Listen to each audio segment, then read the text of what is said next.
All right, so I think we can now get started. Sorry for the delay.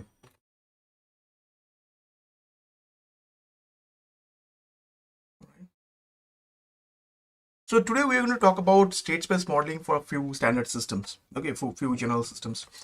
And this time around, we are not going to develop the model through the transfer function modeling approach.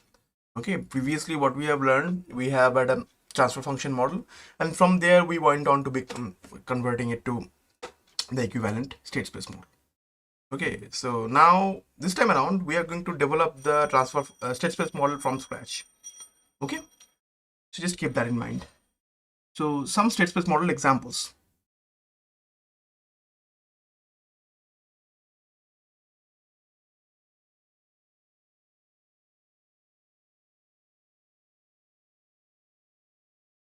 So we're going to model in state space from scratch. Okay, so essentially we would have systems and we're going to develop the state space models from scratch without actually going through any other intermediate steps.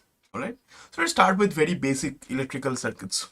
All right, very basic electrical circuits, and let's start with what should I say, one of the fundamental benchmark circuits that we have. Okay, like the series RLC circuit, right? We are all familiar with that. So let's draw that and let's start with that example.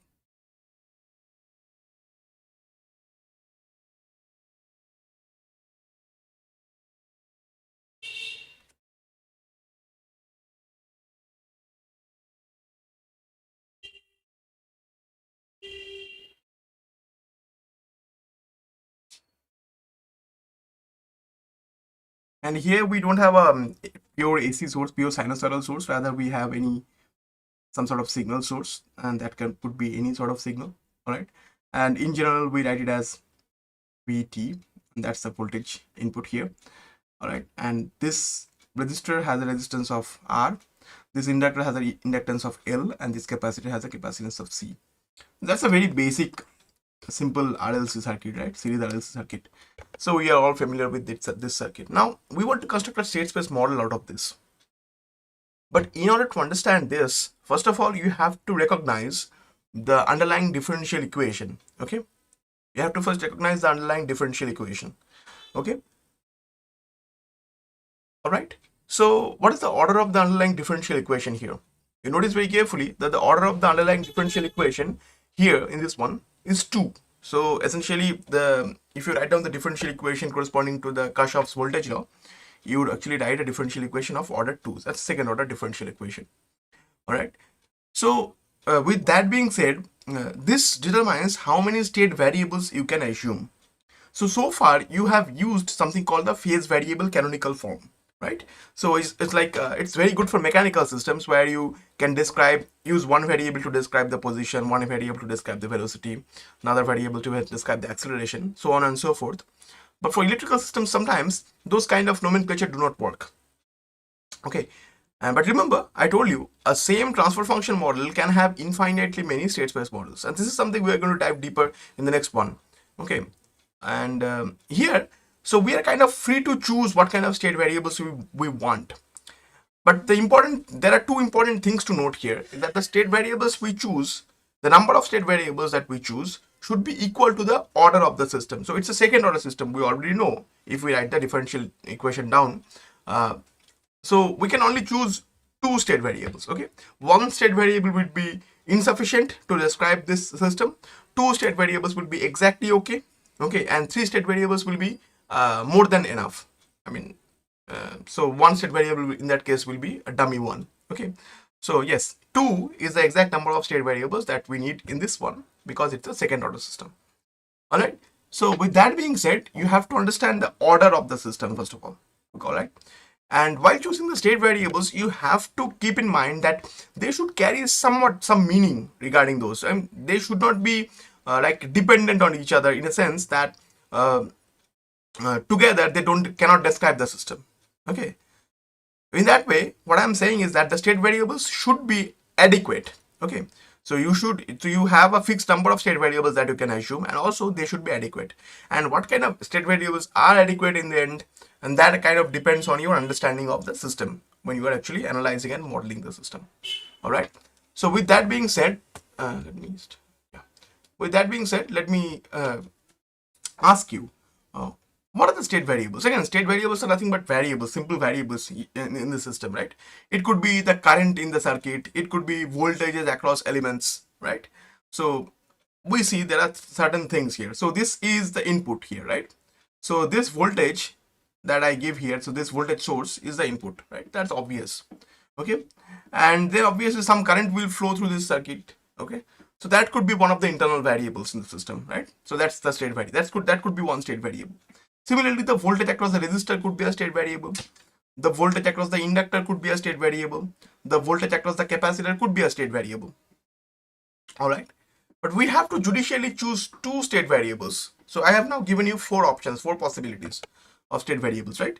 The one is the current through everything, okay, and the other three are voltages across individual elements like resistors, in this resistor, this inductor, and this capacitor, right?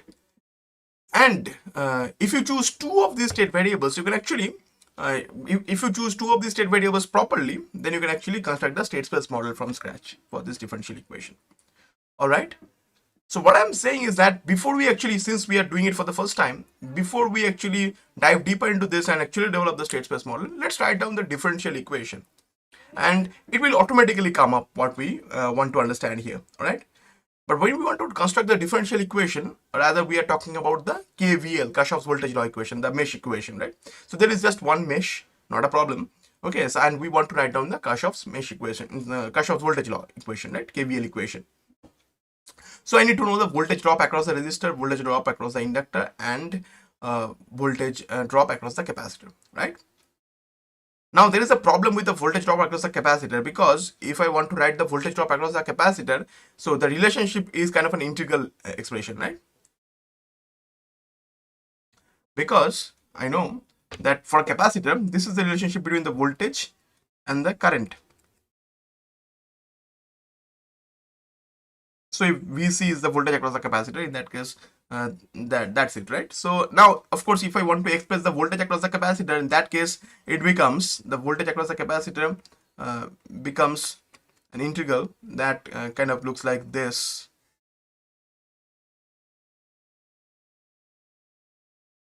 So that's a bad thing, really. I mean, I don't want to write an integration in a differential equation, right? So that cannot work. So what we rather do whenever we are actually developing this kind of state space models, we try to avoid this sort of integrations, right? So instead of saying that the voltage across the capacitor is some sort of a function of rather an integral of current, let's just express it that way. So let's just say the voltage of the capacitor, voltage across the capacitor is like VC. Okay, the voltage across the capacitor is VC. It's a function of time. Keep in mind, it's a function of time, but voltage across the capacitor is, let's assume that to be VC. Okay, and let's say the current through everything is I. Okay, I is the current through everything, and VC is the voltage across the capacitor. All right, now let's try to write down the differential equation that governs all this system, right? So let's try to do that. All right, so let's write down the mesh equation. So assuming that there is a minus terminal here and there is a plus terminal here, again that's the assumption, and we are starting from here, this node. So I see a minus sign first, so the equation would be minus VT, and this V is the input. All right, and then we have a voltage drop across the resistor, but we know if the current through the resistor is IT and resistance is R, then the voltage drop is R IT. That's not a problem. And also we know regarding the inductor, what is the current through the inductor? Of course, the current through the inductor is I, the same current, because it's a series circuit. So again, we are starting with very simple things here. Okay, and obviously if the current is I and if the inductance is L, the voltage across the inductor is simply L di dt.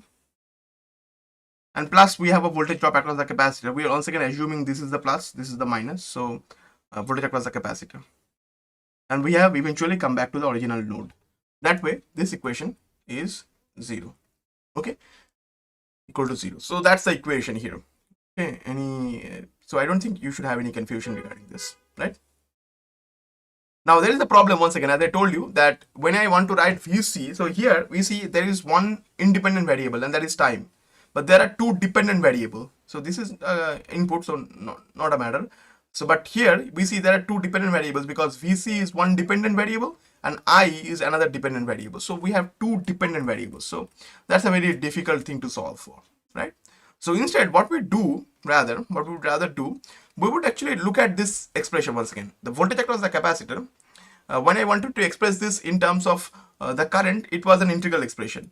But if I differentiate the voltage across the capacitor, okay, and multiply this with C, what I get is the current through the capacitor. And here, the current through the capacitor is exactly equal to the current through the inductor, current through the resistor. You see this, so essentially this IT can be now replaced in terms of VC. Okay, this IT can be now replaced in terms of VC. That's the important thing to notice here. So let's write down the differential equation once again, simplify this. So I have VT, and let's bring this to the right hand side. So I have R IT, and instead of IT I would write this. So derivative of voltage across the capacitor, because the current through the capacitor will also be the current through the inductor, also through the resistor, right? So, and here L, derivative of this, right? All right, yes. So you have already, some of you already have given a correct answer in terms of integration at least. And here I have VCT. All right, and here you see that the equation ultimately boils down to this RC. So first derivative of voltage across the capacitor, then it's a second derivative. Notice very carefully, sorry, here has to be a C, LC, and here it's a second derivative because we have two derivatives here. So D2 voltage across the capacitor and DT2, all right, plus, no, not 0 exactly, I'm sorry, once again, so that's going to be VT, that's the input.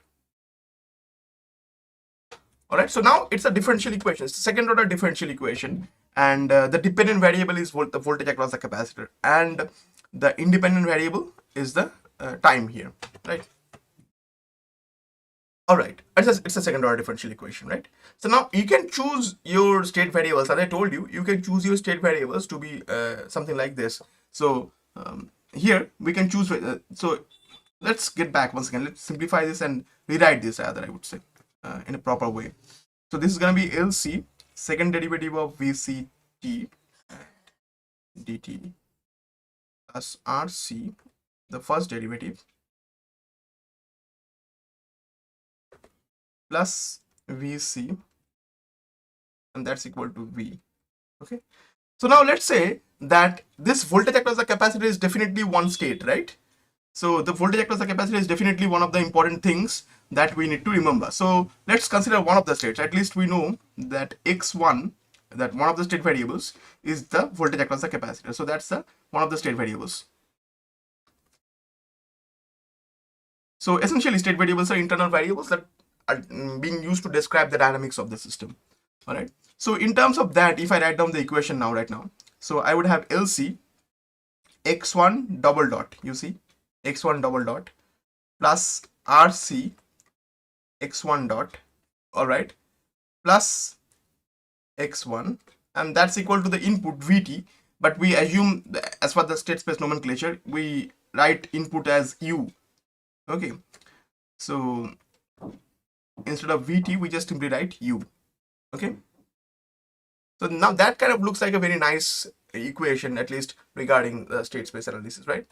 So with that being said, we can now think about this equation, and we might want to actually split this equation into two first order differential equation, because that is how we develop the state space model, right? So of course, how do I do that? We simply do that by assuming another state variable in the canonical form, at least in the phase variable canonical form, and which we assume to be the derivative of the first state variable, right? And that in turn becomes the derivative of the voltage across the capacitor. Okay, derivative of the voltage across the capacitor. But shortly I will tell you that this sort of approach is okay as far as the correctness of the solution. So I asked you to develop a state space model, you developed a state space model, but whether or not it actually carries any sense, carries any meaning, that's debatable in this one. Okay, because I will tell you what I mean by that. So here, instead of this equation, now with that assumption, now we can actually, what we can say, we can, instead of writing x1 double dot, we can just simply write x2 dot, right? And plus here we have RC, so x1 dot is just x2, sorry, I mean and here it is x1, and that's equal to u. So if I simplify this equation, it becomes LC x2 dot, and here it becomes minus x1, and then it becomes minus RC x2 and plus u. All right, and so obviously if I bring this LC back here down, so this becomes minus 1 by LC, and this becomes minus RC by LC. So essentially this becomes R by L, and this becomes 1 by LC once again. All right, so I essentially have the second equation that we need to develop the state space model, right? So once again, let's simplify this and write down the two equations. So we have one equation where it is x1 dot is equal to x2, because that is how we defined it. So this is by definition, this is how we defined it here. Okay, the second state variable. But again, I'm telling you, this sort of approach is okay, I mean, as far as the calculation goes, as far as the correctness of the problem solution goes, but this is not very useful. I'm going to tell you shortly why. Okay, and this is minus excuse me. So this is x1, and this is minus R by L.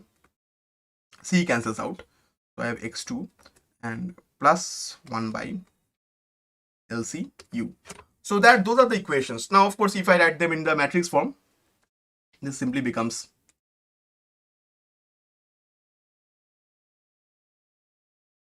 x1 dot, x2 dot, that's the derivative of the state matrix.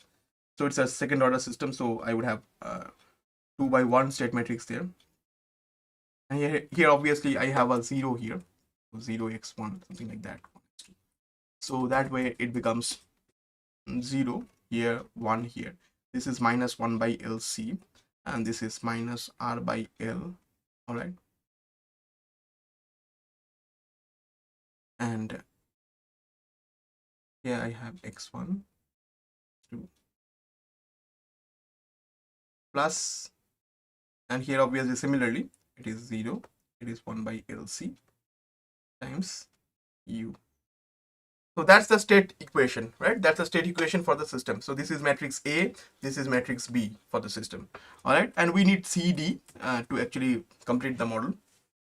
But what I'm telling you is that this sort of model is not a good one, now question is, why is that so? It is so because that these state variables are not meaningful. Okay, so when I talk about x1, okay, look at this x1. What is the x1? X1 is the voltage across the capacitor. Even though I'm telling you this state space model is perfectly all right, in fact it is correct, absolutely correct, and you can actually go back from this state space model to the original transfer function model. Everything will work with this state space model, but in a sense this state space model is not meaningful. Okay, just hold on for a second, I'm going to explain why it is not meaningful.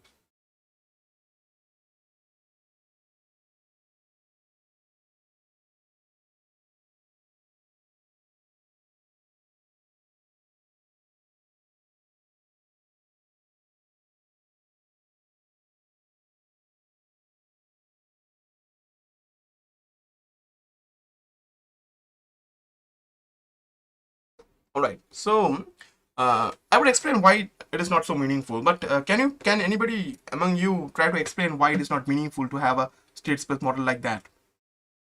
The answer is very simple. Look at x1. X1 is the voltage across the capacitor.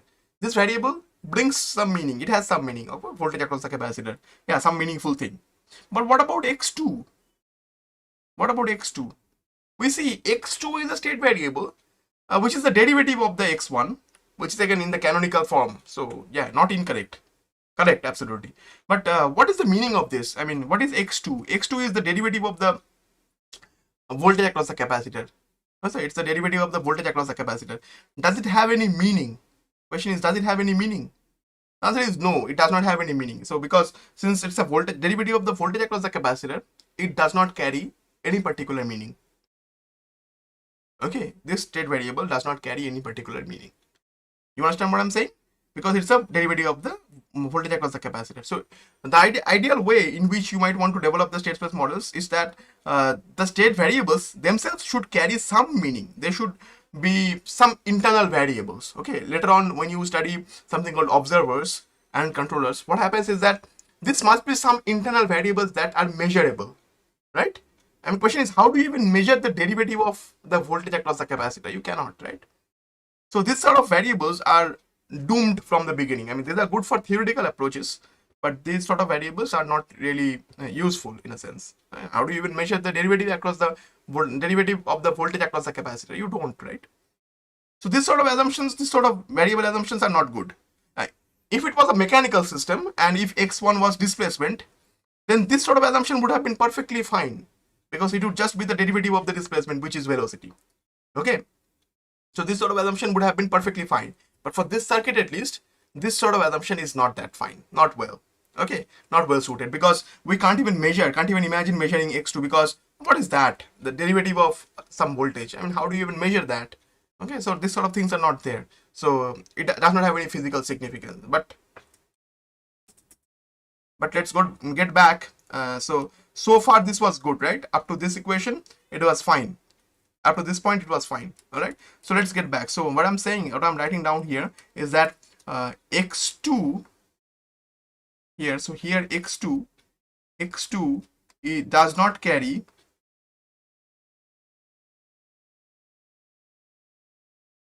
any significant meaning,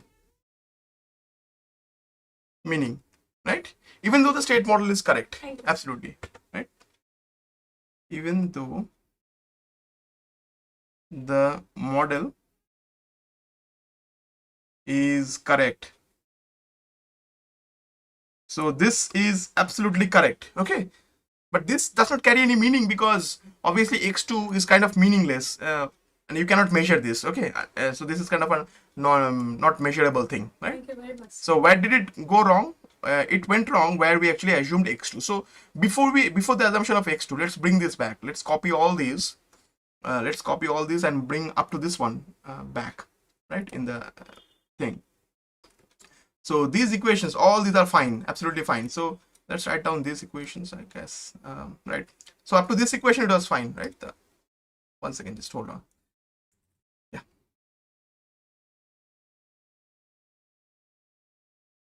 So don't worry, we will emphasize state space modeling a lot because I want you to learn this well, because the rest of the things that you learn, like the root locus, Nyquist, Bode plot, etc., most of them are rather not useful in today's scenario, but state space modeling is. Right. So here this was fine, right? This assumptions was fine of the state variables regarding this, right? But this is kind of a bad one. Hold on.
So can you think about another state variable assumption? What could be x2? Another meaningful variable, okay, that can actually do the same thing but in a slightly more meaningful way. Do you have any guess?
So I asked you to guess any possible state variables. You maybe you didn't try. All right. So another state variable assumption is right here.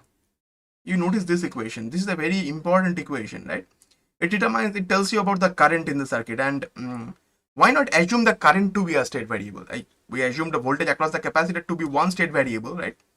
Why not assume the current in the circuit to be another state variable? Because that is very meaningful.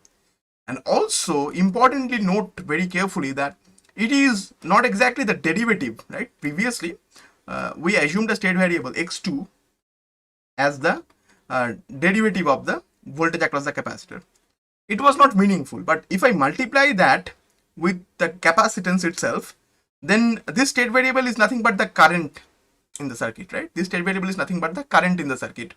So it is now a meaningful thing. This is a meaningful thing because it is the voltage across the capacitor. Now this is a meaningful thing because it is the representing the current in the circuit. So that way we have meaningful state variables that do carry some meaning, right? Right. So now with that being said, we can actually assume some important things here. So here again, so this is like C x1 dot, obviously C x1 dot, right? Got it? So we have to just write one more step here to make sure that we are in the same page. So here x1 dot, that means x1 dot is equal to like 1 by C x2.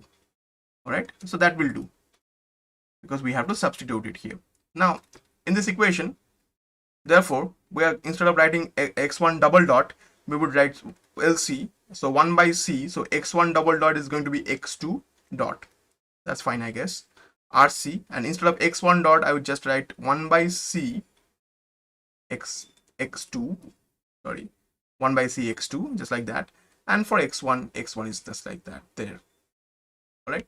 So this is what we have done eventually. So all of these variables do carry some meaning now. So U is the input voltage. Okay. X1 is a state variable describing the voltage across the capacitor. So what is the state variable? It is just an internal variable in the system, right? So this x1, what is x1? This is just a voltage across the capacitor. What is x2? This is the current through the entire circuit. So current through all the elements because it's a series circuit. So the state variables need to carry some meaning. All right. So you understand this, right? So this is now the current in the circuit.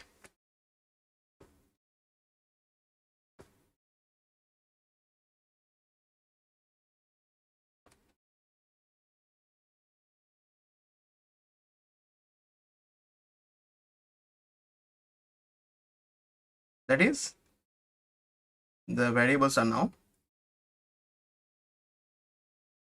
now meaningful.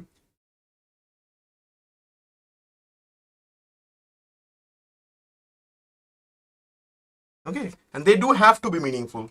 Okay, otherwise, I mean, the model that you develop might be theoretically correct, but those are not useful anyway.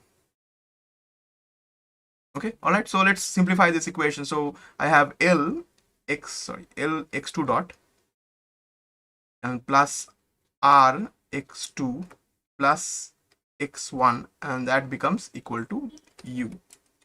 All right, and so here x2 dot becomes minus 1 by L x1 minus R by L x2 plus 1 by L U. All right, so the two equations that we have now, this is no longer in the canonical form. So x1 dot x2 dot, but this is in a more meaningful form, I would say. All right, so x1 dot is not exactly x2 but 1 by C x2. So this is like 0 x1 plus 1 by C x2. Yeah, it's like that. And here it is minus 1 by L x1 and minus R by L x2 plus 1 by L U. All right, so this is the state equation. These two together makes the state equation now, right? So the state equation now looks like x1 dot x2 dot, okay, and that is equal to 0 1 by C minus 1 by L minus R by L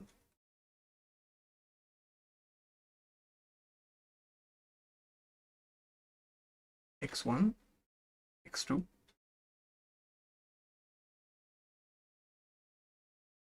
okay, plus 0, 1. So 0, 1 by L. All right. So that's the state equation.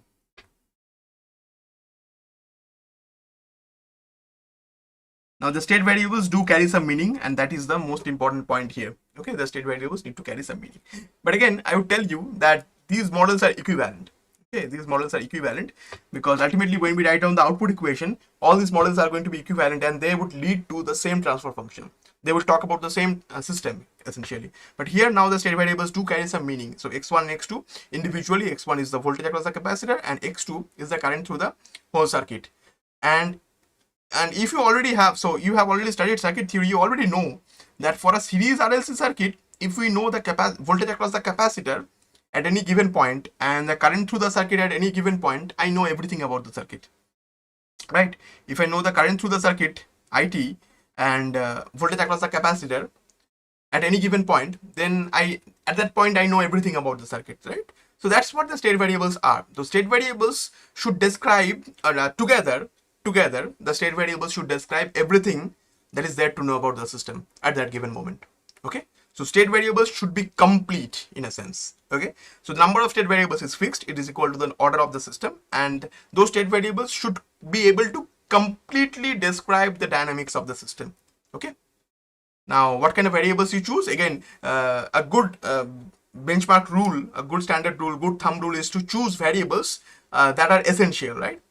Through which you can actually know the entire behavior of the system. Here again, in this simple series RLC circuit, by knowing the current and the voltage across the capacitor, we actually know everything about the circuit, everything that is there to know about the circuit, right? And that is how this is actually very useful. All right. So let me now ask you this question. Now we have written the state equation, but we don't yet have the output equation. We have written down the state equation, but we don't yet have the output equation, right? So now the output equation will change. So the state equation will not change, but the output equation will change depending on what I am defining to be the output. Okay, what I am defining to be the output. Now question is, this is a circuit. The input is pretty well defined, the voltage across this. But what is the output? Some might say that the current in the circuit is the output. Some might say that the voltage across the capacitor is the output. Some might say the voltage across the resistor is the output. Some might say the voltage across the inductor is the output. And whatever you assume to be the output, that determines your transfer function. So transfer function will be different depending on what you are assuming to be the output, right? Because transfer function is the ratio of the Laplace transform of the output to that of the input when zero initial conditions are assumed. So yes, so now here you don't have to start from scratch. The thing is, once you have the state model, you can choose whatever output you want. Okay, and also you can assume the output to be any combination thereof. So you can even consider the output to be the voltage across the totality of this resistor and the inductor together. Okay, voltage across the resistor and the inductor together. That could also be the output. Yeah, the voltage across the inductor and the capacitor together. That could also be the output. So you can assume your output however way you want. Okay, it does not matter. It does not matter how you are assuming your output to be, but right. So that is, I think, understandable once again. All right. With that being said, let's talk about a few simple standard outputs. So let's say, so output equation will depend once again. Okay, so output, for example, what can I choose the output to be? For example, y is the output, and what can I choose the output to be? Maybe I can choose the output to be the voltage across the capacitor. All right, so maybe the voltage across the capacitor is the output, but that is x1. That is just x1. So this is the voltage across the capacitor.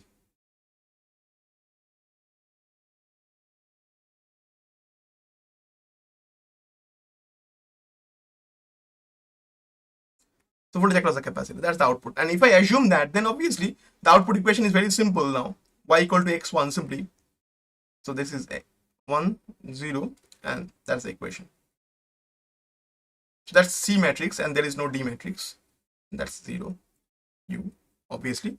So this is A, B, this is A, this is B, this is C, this is D. And that's the state space model. Okay, that's the output equation. Now similarly, output could be something else, for example. So state equation will remain the same throughout all of these.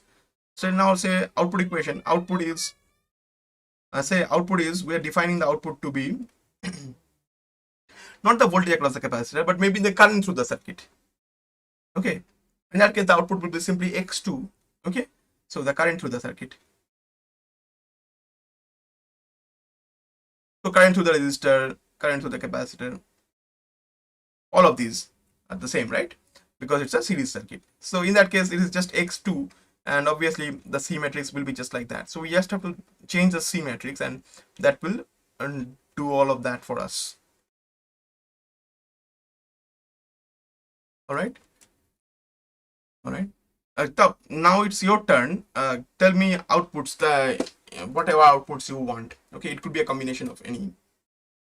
Okay, some might be, say for example, the output could be, for some could be the voltage across the resistor. Now what is the voltage across the resistor? It's the current through the resistor and the resistance multiplied. So it is just like R times I, right? But I is x2. That's how we defined it. So it's the voltage across the resistor.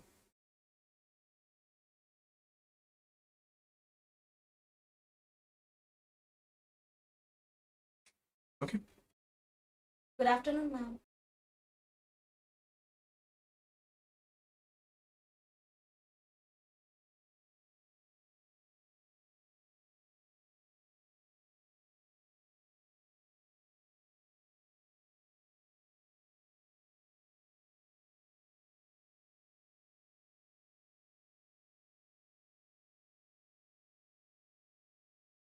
All right, so that's it here. So that's the voltage across the resistor. And if that is so, it's once again very simple to write down, because this is going to be 0, this is going to be R, and obviously this is x1, x2. So now that's your C matrix, right? Obviously it's like 0 U, so D matrix is 0. Have we already done the voltage across the capacitor? So that's this. So if the voltage across the capacitor is this, then obviously this equation is common to all of them, because that's the state equation. The output equation is changing depending on what you are assuming to be the output. So if you assume the voltage across the capacitor to be the output, that's the output equation. Then if you assume the current in the circuit to be the output, then that's your output equation. If you assume the voltage across the resistor to be the output, then that's your output. And there is just one critical case here. When we assume the output to be the voltage across the inductor, we pretty much have taken all the cases. The voltage across the inductor.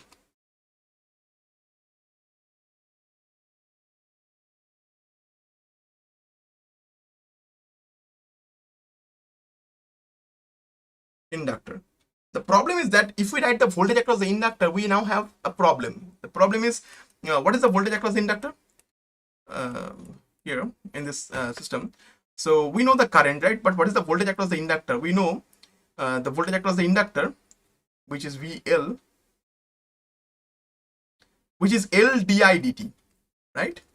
So it is going to be something like L x2 dot, because di dt is the derivative of the current, but current is assumed to be x2, the state variable.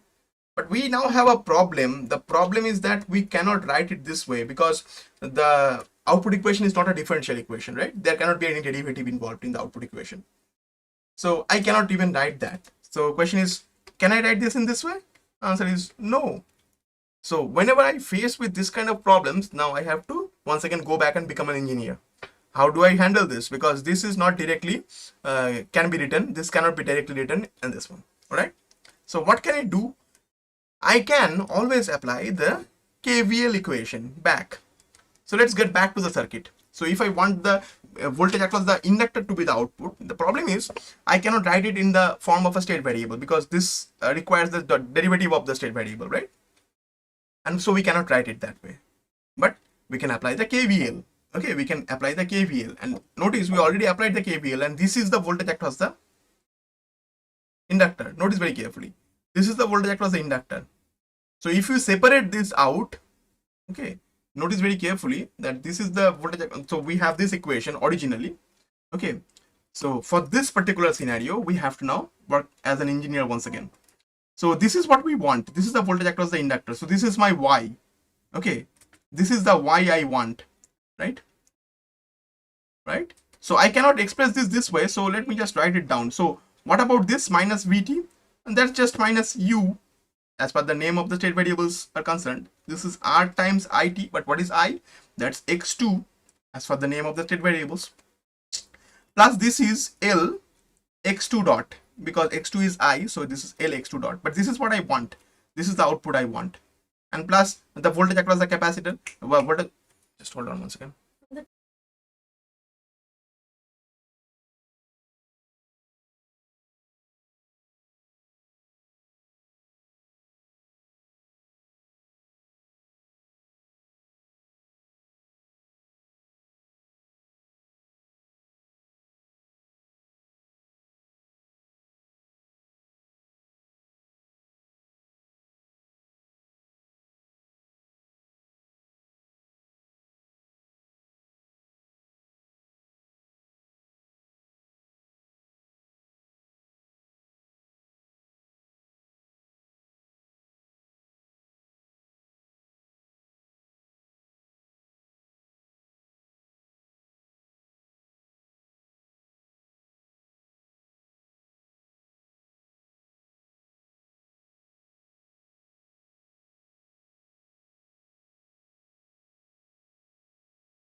All right, so this is this Lx2 dot. This is exactly what we want. So that's the voltage across the inductor, right?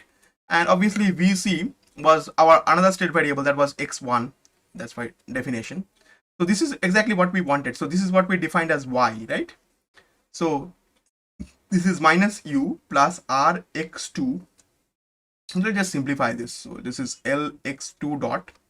Okay, and this is simply minus x1 minus rx2 plus u, and this is exactly our y here as per the definition, because we wanted the voltage across the inductor to be the output, right?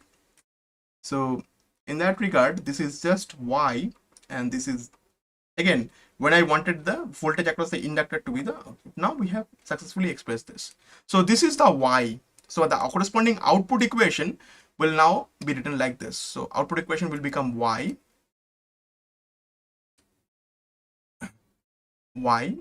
is equal to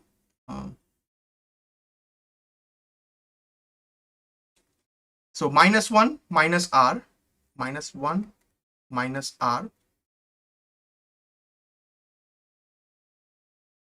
minus 1 minus r, yeah, not a problem. And that's like x1 x2 plus u essentially here, and that gives me 0 1. So that's your output equation if you consider the voltage across the inductor to be the output. Okay, so this y here is representing the voltage across the inductor. So you see that using the state space model, once we construct the state space model correctly, we can actually write down once we write down the state equation correctly, we can actually very easily write down the equations for the different output scenarios that we can assume. All right, so that's again, once again, so here we do have a non-zero D matrix. Okay, just keep that in mind. All right, so again, this is common for both all of them, and depending on what kind of output we are assuming, we can actually write down the corresponding output equation. Okay, so state space model, when we talk about state space model, it is one state equation along with one output equation. All right, for mechanical systems, assuming these variables are much easier, because for mechanical systems the variables are essentially position, velocity, acceleration, things like that, of different things. Okay, so these are very simply related, right? The derivative of position is velocity, the derivative of velocity is acceleration, and so on, right? But here for these scenarios, at least we have to write down things like that. Please tell me if you have any question or confusion regarding this.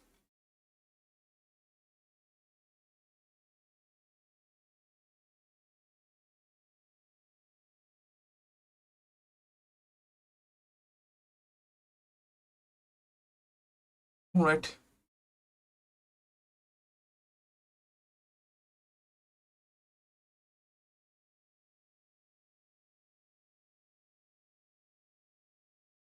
All right, so I won't prolong this discussion because I don't know what exactly happened, because many of you just joined in the beginning and have left eventually. Maybe you're not understanding. Please let me know if you're not understanding what I'm saying here. All right, so I would actually end with one exercise problem. Okay, one exercise problem, and there I shall ask you to actually develop the state space model in a meaningful way. The state variables should carry some meaning. All right, so the question is uh, like this before, like the one we have just done, right? So this is your exercise problem, and here, so develop a state space model for the following circuit. So it's a very simple circuit once again.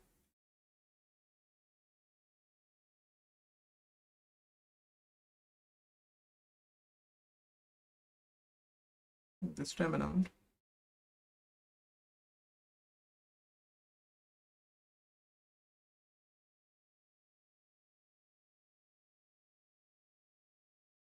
again, I'm just trying to keep everything simple, as simple as possible.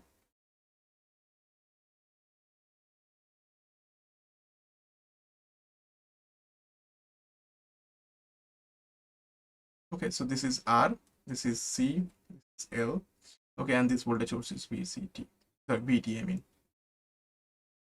So you have to develop a state space model that describes this. All right. So the things to note here are these points. Okay, the number of state variables should be equal to the order of the system.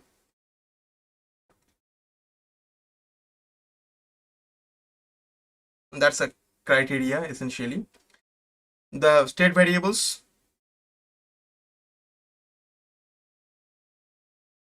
should be meaningful.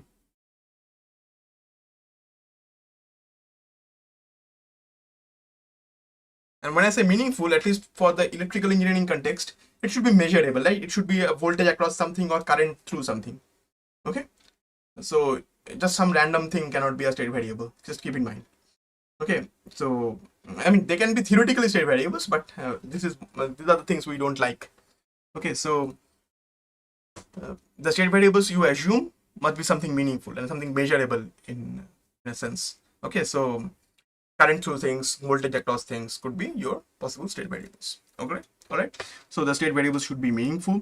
The number of state variables should be equal to this. And then the last point is that you have to the output equations, rather let me just write down then so you first have to write down the state equation, then write down the output equations for, so let me give you three scenarios. So when we consider the output to be one of these, okay, output for the current through the inductor. So current through the inductor is simply IR. I'm just expressing that way. Current through the inductor, sorry, current through the resistor, I mean. Let me just write it down. The resistor,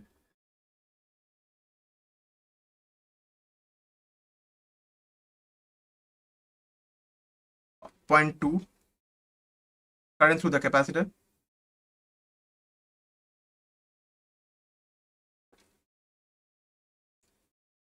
I'm of course not asking you to write down the voltage across them because all of them have the same voltage, right? And option 3, current through the inductor.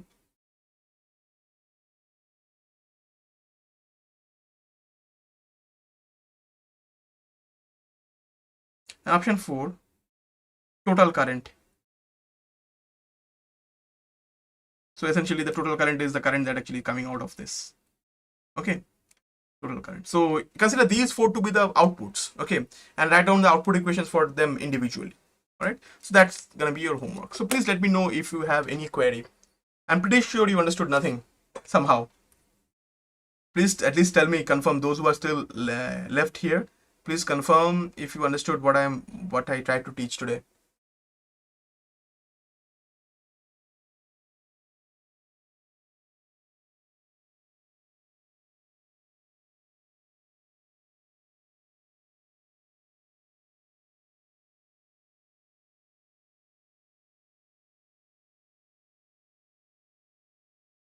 So please tell me whether you understood something or when maybe you did not understand anything.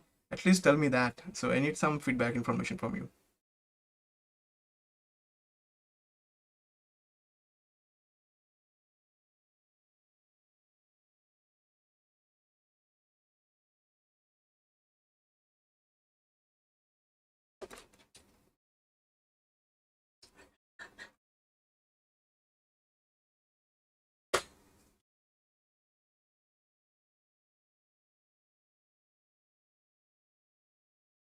All right. So thank you very much, all of you, really, for being here.